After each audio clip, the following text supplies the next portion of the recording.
Good morning and welcome back to the next installment of the Safety Net series. This is our third time bringing this broadcast to the community. This week we are featuring Volunteer Income Tax Assistance Program, which is one of our internal programs here at the United Way. And before we get started, as always, we want to thank our sponsors. You can see there on the screen. They make a lot of our work possible. And with that being said, we'll jump into it and say hello to Brad. Good morning. How are Good you? morning, Brad. Brad Martin, our guru of all taxes. Let's start with an easy one. What is VITA, or Volunteer Income Tax Assistance Program? Well, and I tell people, and you're correct, it's VITA. I tell people it's pronounced VITA like vitamin, not Vita like Velveeta cheese. VITA is our Volunteer Income Tax Assistance Program.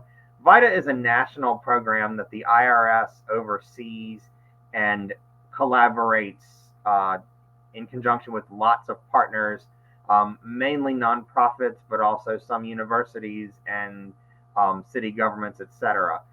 United Way of Southwest Alabama is one of the partners that provides the service in Mobile.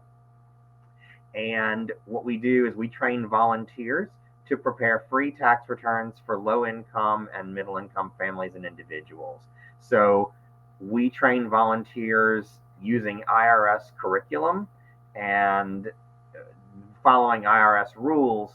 And then they allow us to run a program where we serve the community through the work of volunteers who last year prepared approximately 1,100 returns with the help of 20 volunteers.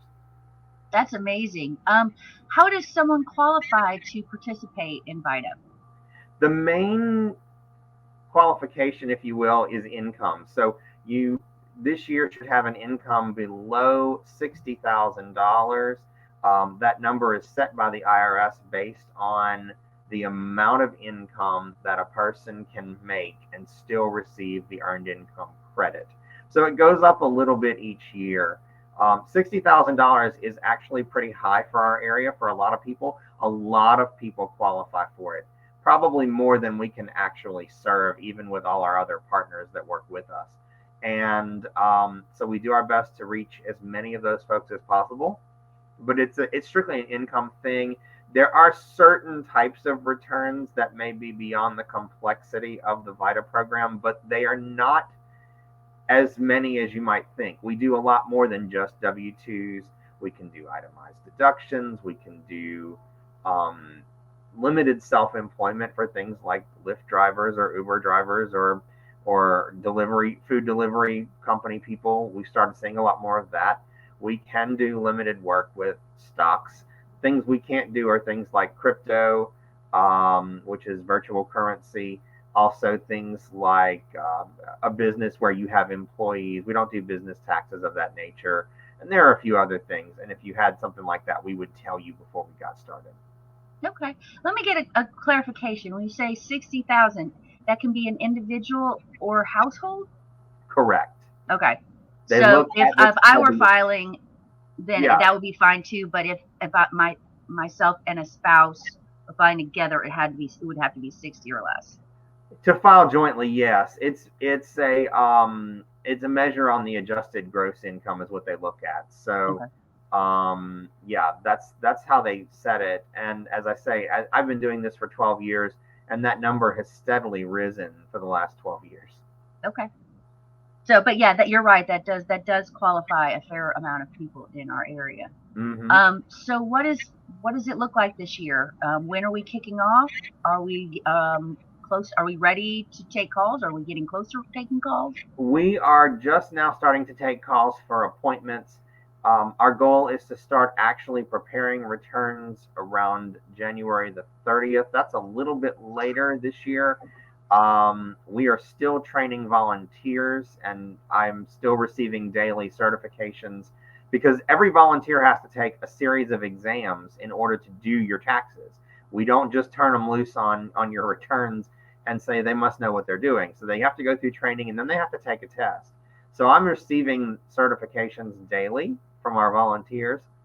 And as we receive more certifications and we know who's working at which locations, we are adding appointments.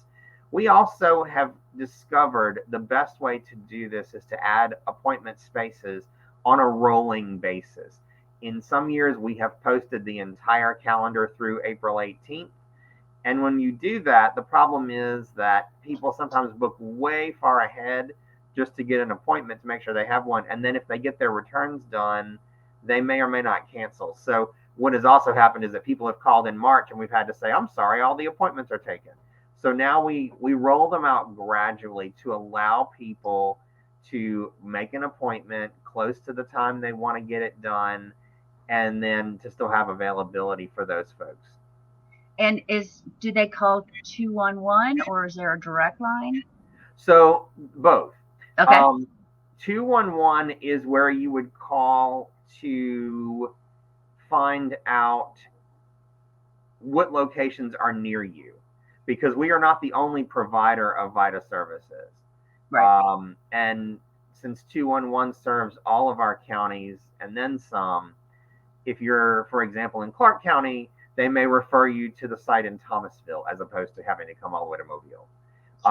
So 211 can get you there, but 211 does not schedule our appointments. To work with our appointment number, that is 251 219 0606. And then we also offer the ability to schedule appointments online from our website. And is that the taxes? Yeah, okay. That's the direct link, is the taxes.uwswa.org. Okay, I'm putting that on the screen now so people can go to that and check it out. And it has all of our locations available? It will. Okay. As we start adding calendars, yes, they will all appear there near the top. And also some of our partners are listed so that either you can book online or at the very least you can get a phone number to call. So you can kind of see who's doing the returns and what their contact phone numbers are and how to reach them. So if you're in a different county, if you're in Washington County or if you're nearby to Clark County, you can find out who's in your area just as you would by calling 211. Awesome. Okay. There is, isn't there something also for older adults? There is a program called TCE, which is Tax Counseling for the Elderly, that the IRS runs in tandem with VITA. We have begun operating the TCE sites under our VITA umbrella. And so TCE works more off of the premise of age versus income. So it targets folks who are age 60 or older. And I believe in Baldwin County, there's a lot of TCE. Okay. So that 60 is the magic number then, 60 years old or 60,000 in annual income. This year it is. That just happens to be coincidental. Yeah. You're absolutely right. 60 is, maybe we should try that, when we're picking out numbers for our fortune cookies or something. Yes. 60 would be the winner. But yeah, that just happens to be coincidental. 60 has always been the age for TCE. But for this year, that'll help everybody remember. Yes, exactly. So there is also a way to self-file with your assistance. Is that correct? That is correct. We have the ability to send you a link if you reach out to us, that we can send you where you can file your own taxes for free online using commercial software. And the income limit for that is a little higher. It's not 60, it's 73,000.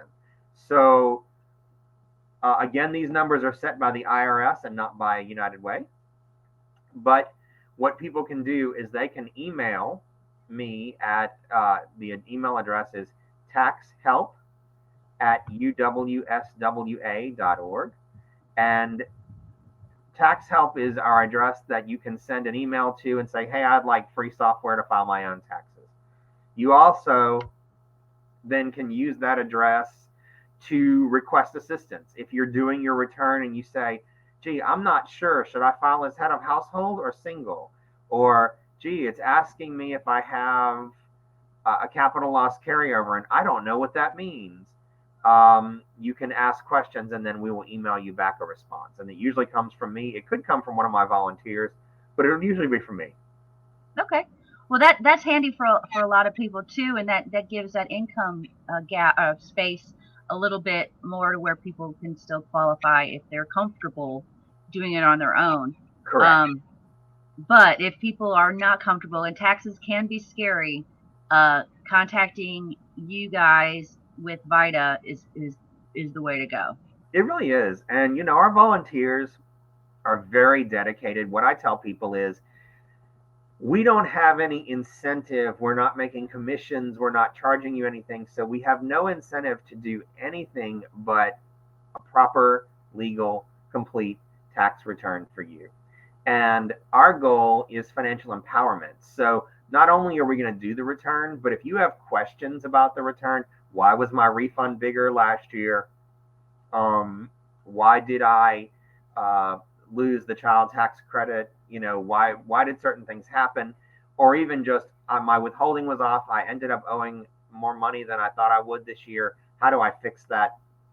We try to give you a little guidance and a little support there so that you can figure out if you need to do something differently before next year or whatever, just to make your financial life better. And so our goal, I tell my volunteers, if a taxpayer has a question, the correct response is never, well, I don't know. That's what the computer says.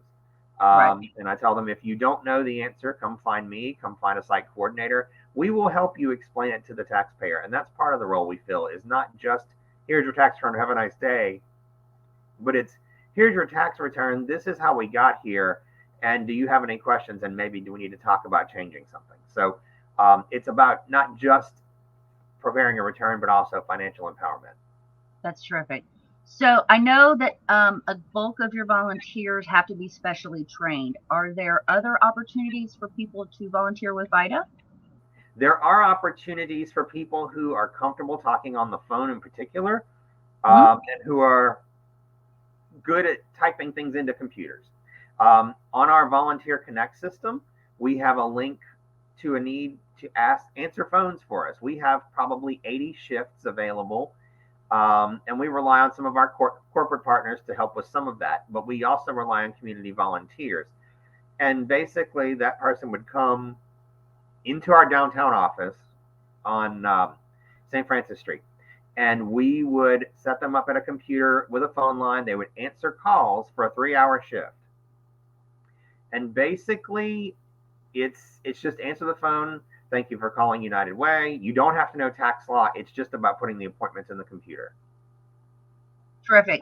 So I did put that information on the screen, but for those of you, the Volunteer Connect address is volunteer.uwswa.org, and then you can scroll down and find the VITA information. So, And it's a um, great opportunity to volunteer and get to talk to a lot of different people. We ask that people be kind and patient. People get stressed out when it comes to their taxes, and they want to go to a certain location because they know the volunteers there. And so it can be a thing where you may talk to somebody for 2 minutes and get them booked.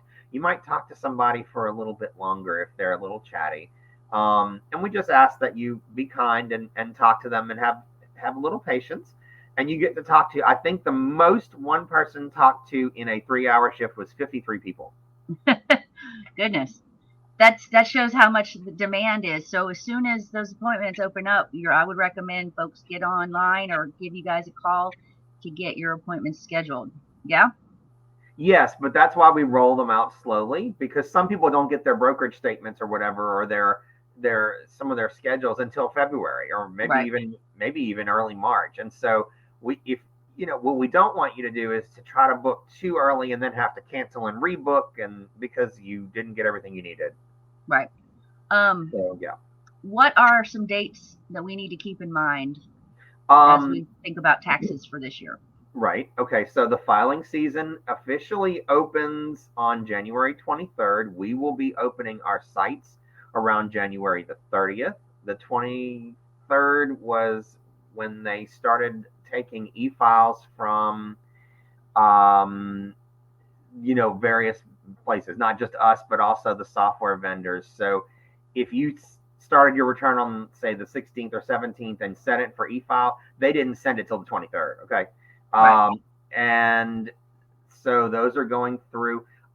If you are a filer who is eligible for a refundable credit, that would be the earned income credit, the child tax credit, the really popular ones, education credits. Those refunds don't get processed until after February 15th by law. So they may process the return, but they're required to hold those refunds until February 15th. A lot of people still don't realize that. It's been that way since about 2018. Okay. We do know that because of the way the schedule falls, the last day to file without an extension, you normally think of tax day as April 15th. This year it is April the 18th, which is a Tuesday. 3 extra cushion days. Extra cushion days because the 15th falls on a Saturday. Yeah. So they would move it to the 16th. The 16th falls on a Sunday. Sure. They would move it to the 17th, but the 16th is Emancipation Day in Washington, D.C. So Monday is a D.C. holiday, and so they move it to the Tuesday this year. So you have a little bit of extra time there if you have not filed for an extension by then to get your returns done by the 18th. We generally can offer you that self-filing option as well through about October or so, which is enough time if you do have to file an extension to finish that return. So, and we operate on a limited basis in the off season. And what I mean by that is our volunteers give us a ton of time during tax season, and then they need to recuperate. We do have some volunteers who will work in the summer and work on complex things like back years and that sort of thing by appointment. We don't open regular hours, but if someone calls and says, hey, I need to file my last 3 years of returns, we'll make an appointment with you. We will have a volunteer or two meet with you to do those returns and review them. And that brings up another point when I say review them. It's important for folks to know that when you come to us to do your taxes, not only is a volunteer going to prepare them, a second volunteer is going to come behind that person and check the work. That is not because we think the volunteers are doing anything wrong, but it is because if you have ever worked with numbers, you know that it is very easy to make a boo-boo. You can transpose numbers. You meant to say 59 and you type 95. It can be that you looked at those forms wrong. Have you looked at some of those tax forms? Some of them have really small print. So we always, and it could be that there's a question about the tax law. Tax law can be complex, and sometimes there are gray areas. So there's always going to be a second set of eyes, if you will, looking at that return to make sure that it's done correctly and making sure that we have asked you all the right questions before we file your return. All right, terrific. So we've got a lot of information. So basically, and I'm going to put it up on the screen one more time. To schedule a tax appointment, you can visit taxes.uwswa.org or call 251-219-0606. As we wrap up, Brad, any final thoughts? It's going to be a good year. I told my volunteers everything old is new again. We're going back to a lot of the rules that applied in terms of the tax law and what some of the credits are worth and that kind of thing. Going back to pre-COVID rules for a lot of things. So some people who may have expected, the last 2 years we had stimulus payments. We had expanded daycare credit last year. We had expanded child tax credit last year, rather. We added some expanded earned income qualifications for the earned income credit last year. And most of that is changing back to the way it was before. So some people, and if you read on the internet, you're hearing all kinds of horror stories about people's refunds are going to be less. Some people that may be true, some people may not. I will leave you with this thought. Never compare your tax situation to anyone else, your friend, your relative. Everyone's tax situation is different. There are so many different variables. It's important to remember your tax return is unique, and we will help you understand if there's a difference that you don't understand why it happened, or if the rules changed, the laws changed, your kids aged out of a credit. We'll explain it to you, but just know to come in with an open mind, and volunteers will be there to help you. We do want to make sure that you get every dollar that you're entitled to receive. And the best thing is we don't charge anything. So whatever your refund is, it's yours to keep. unless, of course, you owe. I should qualify that unless you owe a debt to the IRS or somebody that they're going to garnish it. But otherwise, we don't come between you and your refund, and that's really important to realize. Absolutely. So you might be able to find them some deductions they didn't know they qualified for. They're not Exactly. having to pay someone, and they're getting to keep their return, barring not owing any money to the IRS. So that is Exactly. And that's a good a point, though. win-win-win. Yes, exactly. And that's a good point about deductions. If you're not sure whether something is deductible or not, you can bring it. We may tell you, oh, no, that's not an option. For example, some people still want to try to deduct credit card interest, which hasn't been a thing for a very long time. We'll tell you if it's not an allowable deduction. But if it is, we'll put it in. And we may ask you, do you have this? You come in with a mortgage statement. We're going to say, well, did you pay property taxes? You may not have thought of property taxes. So you may have to come back and bring us more deductions, but it might help you. We'll also look at it and say, yeah, it's going to help you, or no, it's not. So Sure. we really personalize that return preparation experience to your circumstances. And I think that's important to realize. Absolutely. Well, thank you so much, Brad. Your knowledge on the program and the tax system is vast, and we are so glad that you shared a little bit with us today. Again, this is a United Way of Southwest Alabama program that we provide along with some of our other partners in the community. So please, put it up one more time, please get your appointment made as soon as those dates become available, and get in to see Brad or one of his wonderful volunteers. Before we go, I want to say thank you one more time. These are all of our sponsors. We appreciate them for everything that they do. They make things like this possible and so many other of our programs and activities, and we are grateful. So closing out, everybody have a wonderful rest of your day, and thank you for joining us. Thank you.